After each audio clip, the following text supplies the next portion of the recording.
Hello YouTube, what is going on? I am here with my Suzuki Vitara 1995. Just first like to say what I'm going to be doing on my channel is I'm going to be sharing my Vitara. I'm going to be doing all sorts of trips with it, hopefully. So I'm just going to give you a bit of a rundown what I've done so far.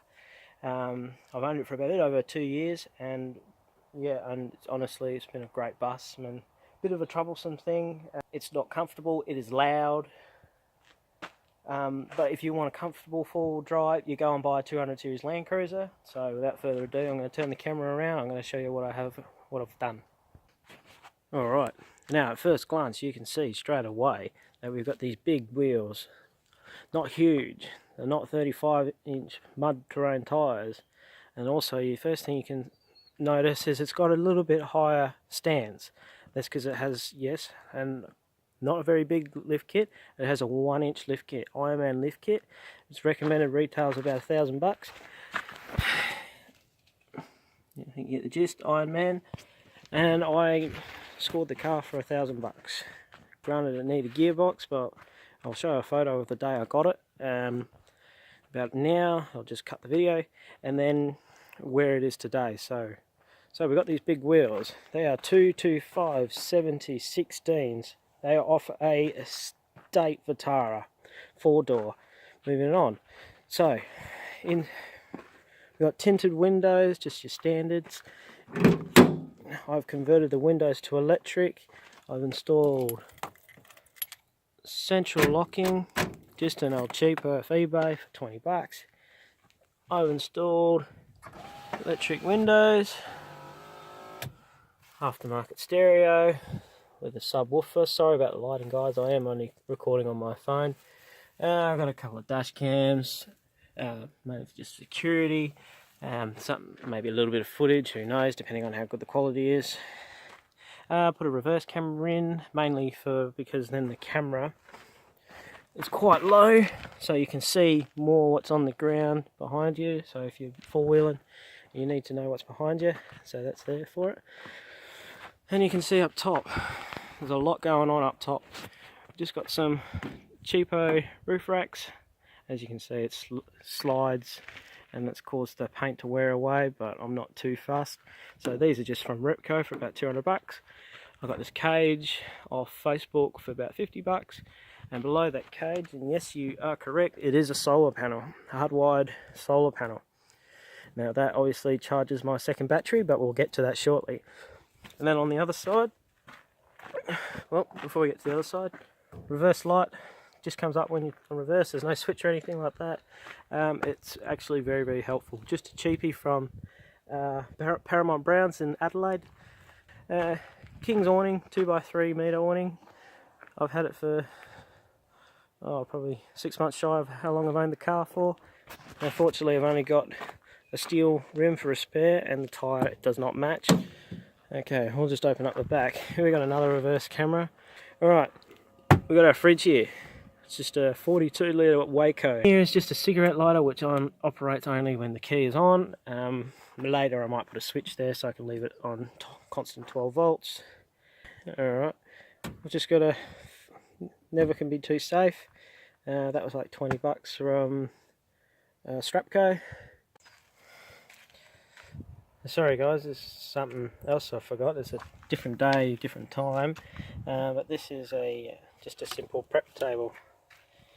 Sorry, it's really dirty at the moment. I haven't used it in a while, but yeah, it's simply just 4 hinges that I bolted on, just some reinforcing aluminium up top and bottom. Unfortunately, I couldn't find a length long enough, but not worth the effort to get the whole length. But yeah, so this is just a bit of seat belt for the rigidity of it, and also to hold it up. So just got burnt a hole through here, or cut a hole and burnt the fuzzies to sort of give it some strength, even though they're sort of starting to wear. But yeah, it just simply sits in there like that.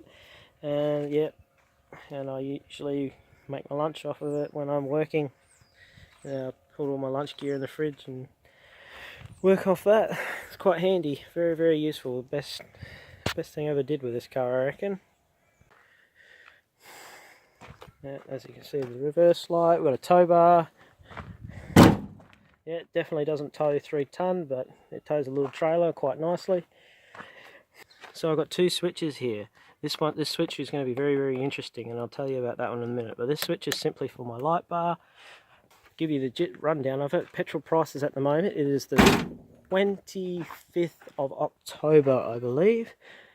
Yep, 25th of October 2018, and fuel prices is $1.65 a litre for regular unleaded, and it's shit. And mind you, anywhere else in Australia prices aren't too much better, and this thing is shit on fuel. It drinks it. I get roughly 11 litres per 100. And for a car this small of an engine, you think you'd be getting a lot better, but it's crap. Right, we've just got this UHF antenna there, nothing too ridiculous, just something so if I go tripping with my mates, I can communicate with them. I don't need to be able to reach the moon. So I'm going to open up the engine bay and we'll show you what I've done. I've done quite a bit to this car, and I'm just about to show. Hang on, I'm just going to have to put the camera down. Alright, you can probably see straight away there's some odd bits and pieces in here, which I will get to that in a second. But firstly, so it's just a 1.6G 16B fuel injected 4-cylinder Suzuki motor. Here from factory is where the starter battery is. However, now this is the secondary battery.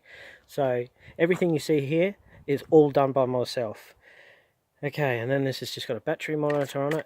It's only a small battery, but with the fridge, if I keep up with the solar panel, this battery can hold up quite well a full day, a full night's use, with a reasonable amount of sun and not completely drain this battery.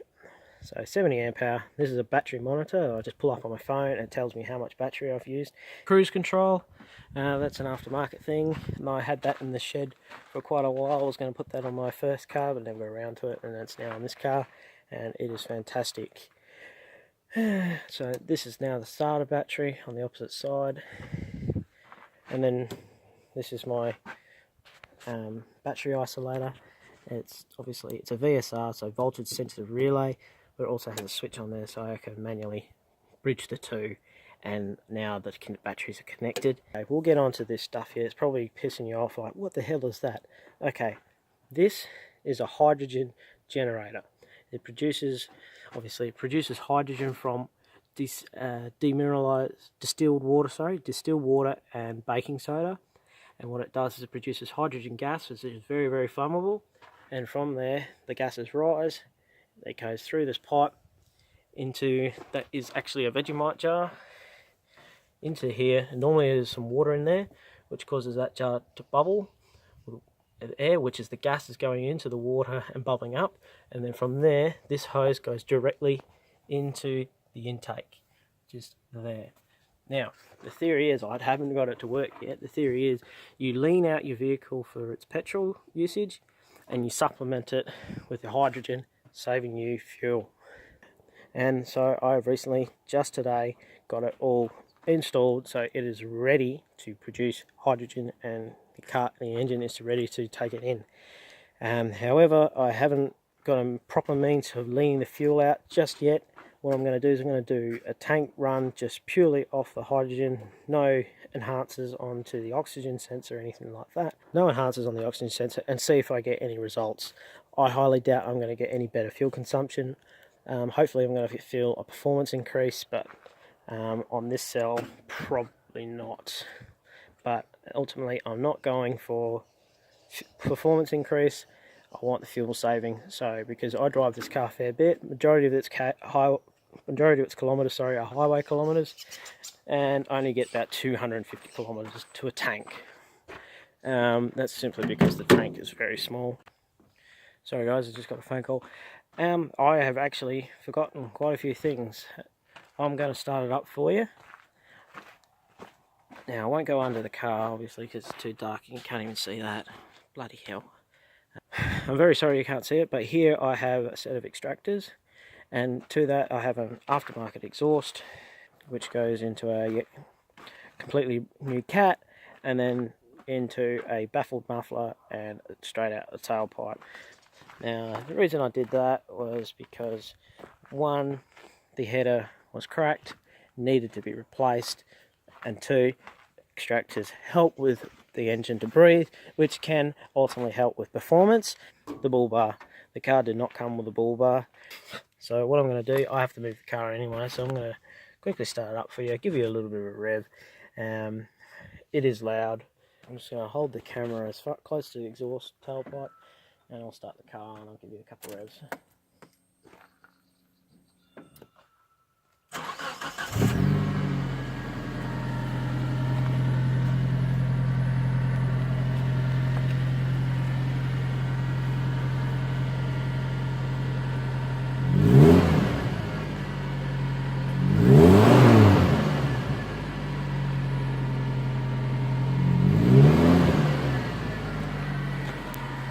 I'm very sorry about the lighting, guys.